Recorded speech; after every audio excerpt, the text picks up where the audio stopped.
안녕하십니까. 이 시간에는 나의 하나님, 하나님의 백성을 다시 나누겠습니다.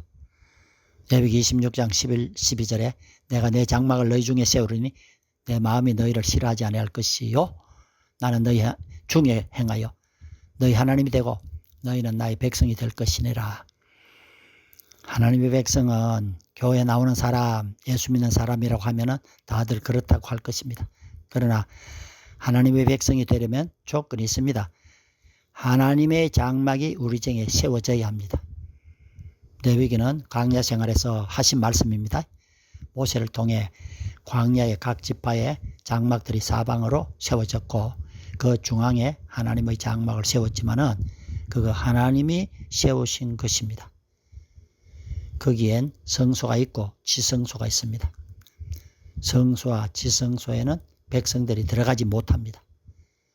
지성소는 대제사장 아론만이 1년에 한 차례씩 대속죄일에 들어갑니다.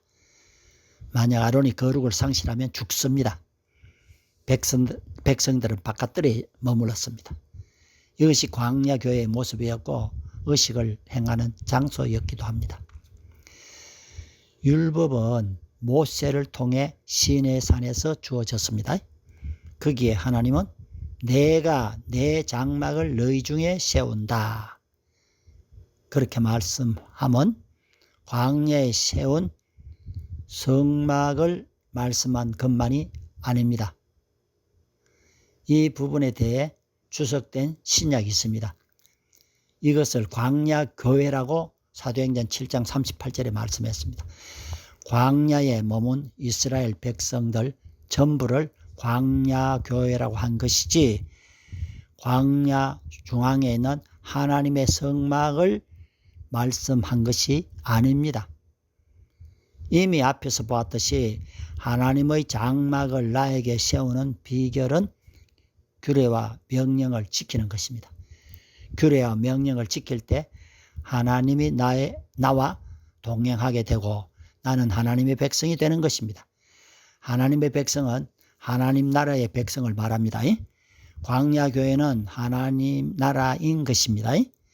백성이 없는 나라는 없는 것입니다. 대한민국 백성은 일본법에 저촉되지 않습니다. 그러나 일본에 여행 가서 일본법을 몰라 어겼다고 봐주지 않습니다. 어느 나라든 법으로 다스립니다. 법이 없으면 무법천지가 되어 다스릴 수 없습니다. 이것이 백성으로 사는 조건입니다. 주신 율법으로 산다 이 말입니다. 이와 같이 광야에 세운 하나님의 성막은 분명 12지파 진영의 중앙에 세워졌고 광야교회 그들에게 주어진 규례와 계명을 지키지 않으면 그 중앙에 있는 하나님의 성막은 그냥 장막 텐트에 불과합니다. 하나님 나라에서 하나님의 통치를 거부한 것으로 하나님의 백성이 될 수 없는 것입니다. 주님은 이 땅에 오셔서 너희는 먼저 그의 나라와 그의 의를 구하라. 이건데 그게 원어로 제테오, 소유하고자 하라고 되어 있습니다. 그 나라와 의를 소유하지 않겠다면 하나님의 통치를 받지 않게 되고 자기 마음대로 살게 되는 것입니다. 그런데 자기 마음대로 살면서 입으로는 하나님의 백성이라고 합니다. 하나님의 백성은 고백한다고 되지 않습니다. 우리가 신앙 고백을 매주일 하면서 하나님을 잘 믿는다고 하지만은 그것은 믿음이 아닌 것입니다. 믿음은 실상과 증거가 있을 때 믿음인 겁니다. 실상과 증거가 있는 사람이 신앙 고백을 하면은 맞지요. 그 말은 실상과 증거는 계명과 규례를 지키는 것입니다. 교회가 계명을 버린다면은 결코 하나님의 백성이 될 수 없습니다. 오늘날 교회는 과연 하나님의 백성인가?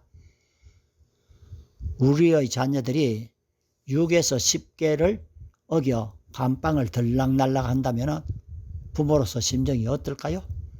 우리가 계명과 규례를 지키지 않는다면 결코 하나님의 백성이 될 수 없잖아요. 율법을 버린 현실 교회는 누가 뭐라 해도 하나님의 백성으로 사는 것이 아닙니다. 세상 나라 백성은 자유의 몸이든 감방에 갇혔던 그 나라 백성입니다. 어차피 망할 나라이기 때문입니다. 그러나 영원한 하나님 나라는 거룩한 나라이기에 조건을 갖추지 않으면 불가합니다. 믿음이 조건이라고 하지만은 실상과 증거가 없으면 믿음이 아닙니다. 감사합니다. 다음에는 하나님, 나의 하나님, 하나님의 백성 세 번째로 나누겠습니다.